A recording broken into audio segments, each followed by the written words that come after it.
هلو، السلام عليكم في فيديو جديد مع الكينج اوف ذا رينج. فيديو اليوم باش يكون مراجعة لواحدة من احسن وافضل الكيبوردات من ناحية المزايا والسعر والجودة، اللي هي الريد دراجون الكا 580 او ما يعرف بالريد دراجون فاتا. ليتس جو.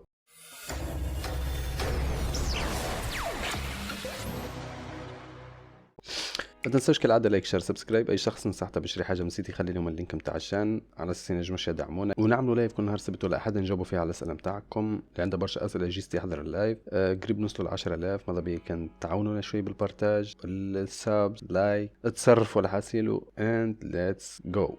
الكيبورد الفاتا وصلتني جيفت من سيت الاس بي اس. ميرسي بوكو للاخ حيدر وسيت الاس بي اس على الدعم الخرافي اللي قاعد يوصلني منهم، سيرتو من ناحيه لي زاكسيسوار عاونوني برشا باش حسنت الكاليتي. كيك سوا الويب كام اللي ديجا عامل لها ريفيو تلقوا في علامه الاي، الهيدسيت عامل لها ريفيو ونخلي في علامه الاي، واليوم الكيبورد، وان شاء الله مستقبلا الماوس والماوس باد ولا السيت اب باد. ليسونسيال ريد دراجون الفاتا الكا 580 ريد سويتش، بحكم اني نحب الريد سويتش هذاك علاش بعثوا لي الريد سويتش. ليسونسيال الريد ما فيه مش حس، ريد سويتش ما فيه مش حس كيما البلو ولا البراون، والطون دي ريبونس نتاعهم اقل شوي اللي هو ما يفرقش برشا، بات اسرع وحده ولا اسرع زمن استجابه نجم تحصله هو في الريد سويتش، وهذا يعاون برشا بالنسبه للجيمر. به ليسونسيال الكيبورد ديجا فيها بروموسيون ولا باك بنفس سعر الكيبورد الاصلي هو 189 دينار، معاها باك فيها توش في الابيض اون كريستال حسب ما حاطينهم هني، كولر نتاعهم بلون للعباد اللي تحب تعمل كاستم سيت اب في الوايت ولا يحبوا حاجه في الوايت وانت ماكش خاسرهم في نهايه المطاف باش تربح الكيبورد ومعاها الباك. ما تدريش لربما مستقبلا تبدل ولا تستحق باش تبدل توش ولا تعمل حاجه بين البلاك والوايت، كيبورد تبدا مخلطه. الامر رجع لكم حاصلوا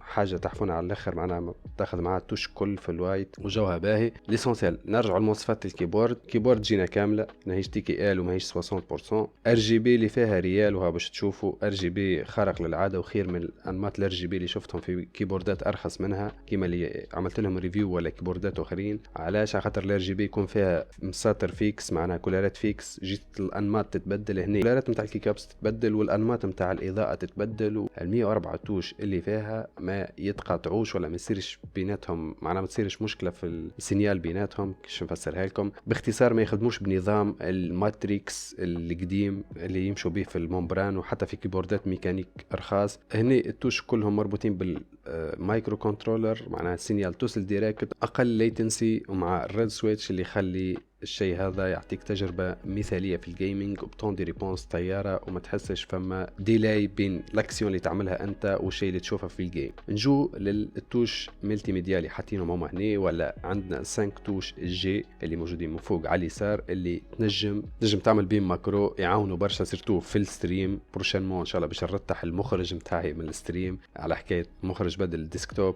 رجع الجيم بلاي باك جراوند كذا، اللي يحضروا في اللايف عارفين هالفازة نتاع المخرج. ليسونسيال نولي يعاونوني برشا في الحكايه هيك نتاع تبديل الباك جراوند ولا الديسكتوب ولا الجيم بلاي حاصله في اللوبي اس، حاصله يعاونوا في برشا اختصارات في الجيم. زاد تنجم تعمل بهم ماكرو يعاونوا، سيرتو جماعه فري فاير نعرفهم يموتوا على حاجه اسمها ماكرو، بخلاف التوش نتاع تنجم تعمل بهم ماكرو. عندك توش نتاع ملتي ميديا، الفورورد والباكورد والستوب والبلاي، وبخلافهم هم احسن حاجه واكثر حاجه شخت عليها في الكيبورد هذه اللي هي الويل نتاع الفوليوم. تحس روحك دي جي بالرسمي مش عاديه ترتح، خاطر اني نبقى نحوم على الكنترولر نتاع الهيدسيت باش ننقص ولا باش نحي المايك، ولا ديريكت نسيب الماوس نتعدى طرف ضربه هيك تزيد الصوت ولا تقصها كومبليتمون. عمليه على الاخر وقريبه للماوس، جاي في الكوتيني من هذا الماوس ديريكت نسيب يدي نعمل هيك طرف طف جوك احلى جو. هذه اكثر ميزه تحفونها في الكيبورد هذه، حكايه الويل نتاع الساوند. في الانبوكسينج كما تشوفوا الكيبورد يجي معاها 8 كي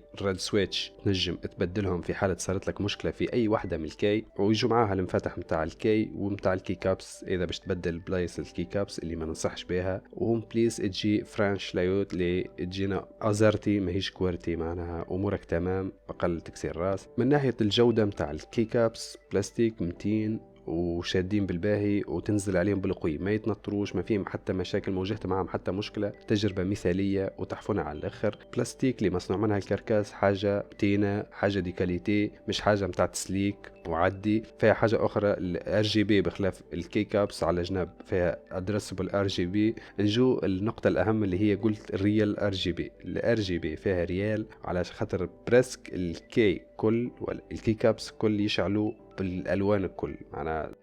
والحاجة اللي نعشقها في اكسسوارات الريدراجون سيرتو كي يكون الاكسسوار معاه سوفت وير. علاش سوفت وير؟ خاطر تنجم تعمل به الماكرو، يسهل لك برشا حاجات، تنجم تختار بيه انماط نتاع الاضاءه من غير ما تقعد تبعول في لي بوطون تاك تاك وتبدل وكذا. الحاجه الباهيه في السوفت وير اللي تنجم تعمل ماكرو، تعمل بروفايلات كيف ما تحب انت الاضاءه، تختار النوع نتاع الاضاءه ولا نمط الاضاءه اللي حاجتك بيه اللي يعجبك. واللي اكثر واحد عجبني اللي هو كيما قطره المطر هذا اللي يشعلوا كل بوطون تشعل بكولار وحدها ويبدأ يتبدلوا، حاجه طياره على الاخر. وبخلاف تنجم تبدل السبيد نتاع النمط، معناه يتبدلوا رابيد ولا بشويه حاسيلوا عندك كرسار تبدل كيف ما تحب انت وعلى مزاجك. ونفس الحكايه على البرايتنس ولا قوه وشده الاضاءه تنجم تتحكم فيها، معناها عندك فول كنترول لكل شيء في الكيبورد اترافير الابليكاسيون بتاعها اللي تحصلوها في سيت الريد دراجون. سهله جيس تدخل سيت الريد دراجون تيليشارجيها تنستليها، خفيفه على الاخر وعمليه على الاخر وتعاون برشا. نجم تعطيك فكره على الانماط نتاع الاضاءه فيها كل، بحكم فيها